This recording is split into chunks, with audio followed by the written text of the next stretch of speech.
Hi, I went to see X-Men First Class last night at the cinema. It was just out yesterday. I thought we'll give you a quick review of it. X-Men First Class is set in the 60s, and it's basically the first X-Men team. Magneto and Professor X are in it, along with Beast. Why have I totally forgot? Beast, Banshee, Angel, Mystique, and Darwin and Havoc.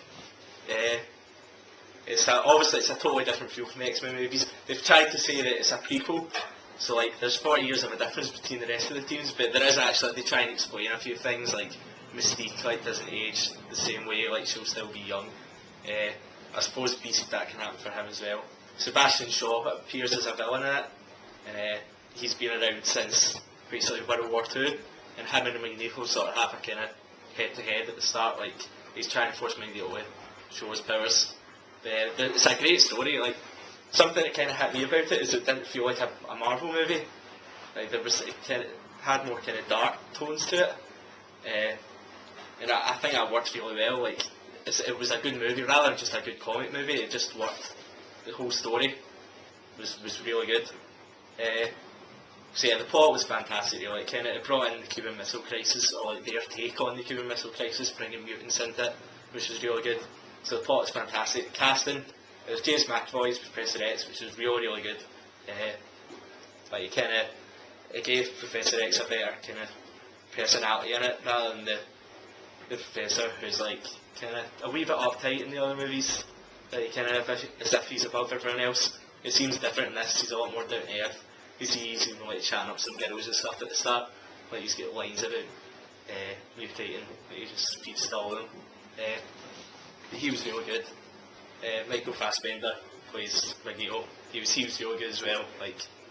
He really got the character down, especially because at the start they're Magneto is really evil, but you can see why. He's been in the concentration camps and it's really hit him so hard. He watches his mother die. It's a spoiler, but it's right at the start.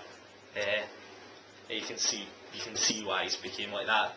There kind of seems like there's so much stuff going around in his head. Kind of decide what to do with his life now. There's some face-offs with Shaw later in the movie and stuff, which is really good. So there's a character that gets killed off quite early in the movie, which I was kind of disappointed about. I won't tell you who it is, but it was kind of annoying. Banshee's character, it was good casting because it was quite like the comic, but he seemed really dumb. And as soon as the movie started, or as soon as he appeared in the movie, it was just kind of set that this guy's an idiot. But I suppose when it matches a comic, it's done quite well. The rest of the characters I think were pretty good as well. I'm trying to think of anything that's there. Nicholas Hall plays Beast, or Hank McCoy should I say. Seems really good. I know sometimes his performances can be a wee bit, I don't want to say wooden because he's a decent actor, but yeah, wooden. He done quite well in this.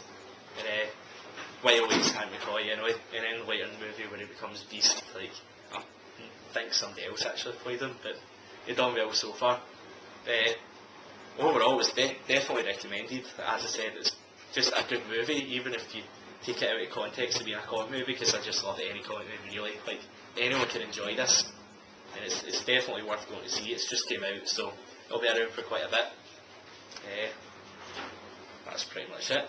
So I give it probably an 8 out of 10, 8.5.